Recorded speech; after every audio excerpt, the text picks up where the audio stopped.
Ladies and gentlemen, without further ado, please give a big welcome to your BLEXIT founder and final speaker, Candace Owens. All right, guys, we have to talk about a lot of things that are happening right now on the left, because right now what we are seeing taking place in this country is honestly a struggle between light and darkness, between God and Satan, okay? There is not a time that Black Americans, Latino Americans, Asian Americans, Brazilian Americans need to find their voice more. Okay, I know it can be scary. I know what it's like when you look at your own friends and your own family and people that you grew up with and they tell you that you're crazy and that you're a racist. But I'm telling you, at this country right now, right, if the left wins, we are not going to recognize this country anymore. That is the truth. What we are talking about and what they are after are Marxist principles. They are right now teaching in school critical race theory. The left is reintroducing the same segregation that they had decades ago, okay? They are looking to foster race hate. When they see a crowd like this makes them nervous. Yesterday, I had pretty much every news agency in America contacting me, asking me about this event. The first two questions they wanted to ask me, they didn't want to ask what this was about. They didn't want to ask why so many minority Americans were showing up DC in support of law enforcement. They wanted to ask who funds you. They're already working on a narrative that you guys are paid protesters to be here, okay? Yeah, ridiculous. They said, how could they afford to all come to DC? Who's funding this movement, okay? Because they genuinely do not believe that Blacks and Latinos can make decisions outside of the leftist indoctrination, right? When they're expecting so many of us to abide and be emotional and watch the images on the screen and say, oh my gosh, that could be me. I have to get up, I have to riot and loot and burn down my own neighborhood. Then they wanted to ask me about COVID-19. If you saw me on Twitter, you saw how I dealt with that.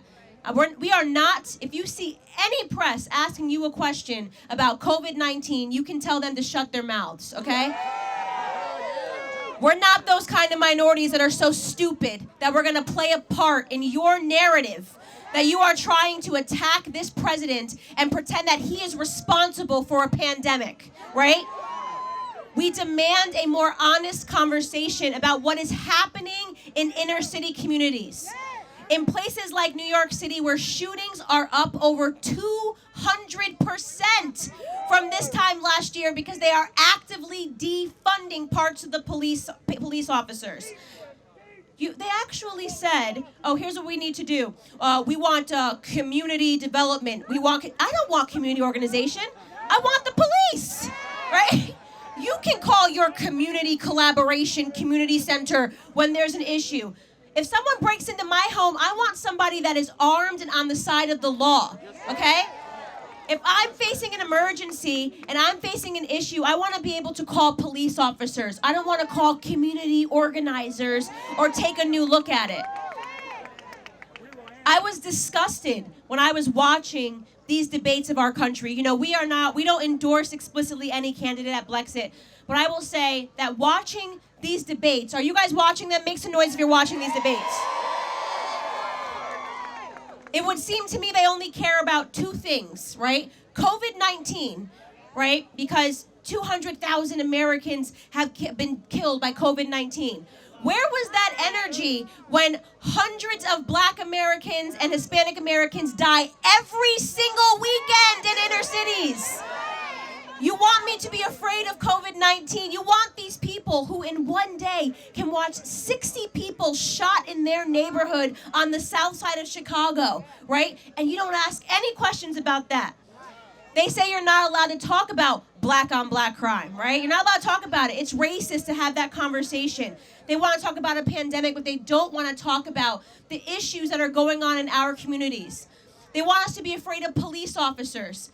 I think this year, 9 unarmed Black men, just so you guys have the facts on your side, were shot and killed by police officers. That's less than white Americans. That's less than Hispanic Americans. And yet this narrative that you're seeing, you would think, right, according to the news stations today, that black Americans, if we right now are sitting here, police officers are lining up because they just want to kill us for no reason, right? That is the narrative that is out there today. Is that happening? No. If you're a minority American, you have a higher chance of being struck by lightning, okay, than killed unarmed by a police officer. So why are they doing this? Why are they doing this? Why are they doing any of this? Why do we have the left attacking not just police officers, attacking men in general? This modern feminist movement. Boys can be women, women can be men, confusing our children, right? Why are they doing this? I'll tell you why they're doing this.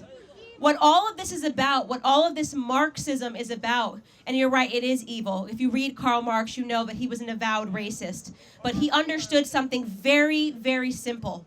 If you want government to be omnipotent, if you want to grow government, if you want socialism, which means that the government becomes God in your life, you have to undo everything in a person's life that gives them structure. So that means they attack faith.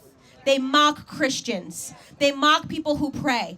They don't want you saying the Pledge of Allegiance, right? They don't want you, now they're saying, oh, you can't sing the national anthem anymore. It's racist. What? Are you crazy? In fact, when we get to the White House, we should sing the national anthem. While all the cameras are there will be no kneeling at a BLEXIT event, right? They want to remove that. They want you to hate that. They want to destroy families. Very simple. If you don't want there to be a strong family structure, what easier way than to say, men don't be men, fathers don't live in the home. We don't need men anymore. That's toxic masculinity. That's a phrase that is developed to take away and to attack manhood. Like there is something wrong with being a man because they know that there is no society that can survive without strong men, right? And then they tell women there's something wrong with you if you don't support these crazy modern blue-haired feminists who are squealing about everything. I want nothing to do with you because you're not even a strong woman, right? The second Vice President Pence defeated Kamala Harris on points. What did they do? What did they do? Sexism, misogyny, right?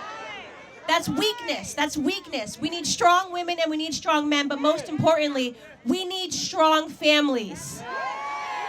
We are facing an epidemic in the minority community of broken down families, rotted by a welfare system that was put into place by avowed racists.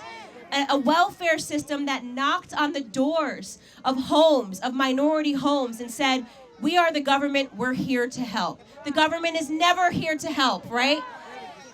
We are the government and we will give you more money. If your black father does not live in the home, if your father is outside of the home, this is why the curse in minority America is father absence.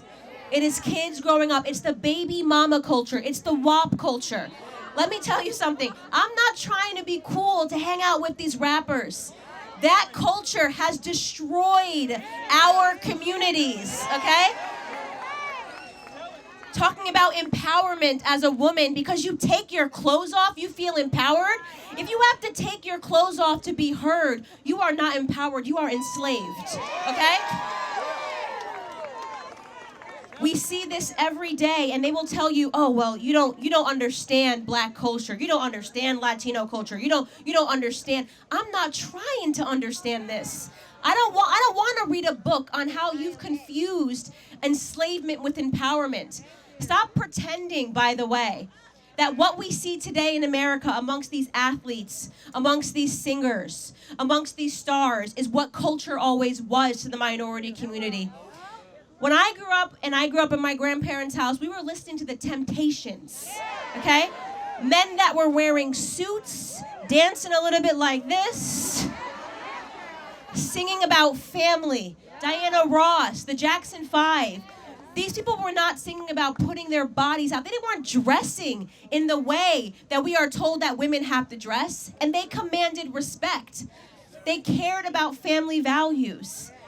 They want to convince us that the problem and the reasons and the statistics that exist that show that there is a disparity between white and blacks and whites and Latinos exists because of some crazy idea that there's systemic or racism and oppression. No, there's not. There is a broken culture. A broken culture that we are never going to get ahead of unless we have brave minorities like the people here today that are willing to speak up, speak out, and tell the truth.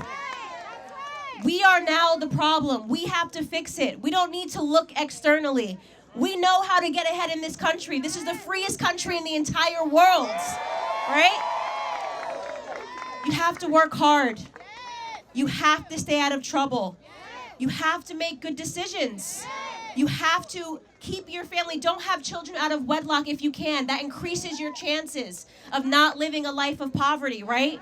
These are basic decisions that impact all Americans, no matter what color you are. Do not fall for the propaganda and the lies and the brainwashing of the media, right? People are telling you to be afraid of COVID-19 because it's killed 200,000 people. Well, I have a bigger fear. It's called socialism. It's killed 100 million people in the last 100 years, and they're trying to bring it to America, right? If I catch COVID-19, I'll survive that. I know I'll survive that. I'm young, right? I probably won't survive the socialist country that the left is trying to build, right? Which gives the government full power, full money, and people actually believe this stuff, that everything can be free. I know, where are my Cuban Americans, right? You guys know what socialism has done. The Venezuelans know what socialism has done. Do not let them bring that satanic notion to this free and beautiful and blessed country.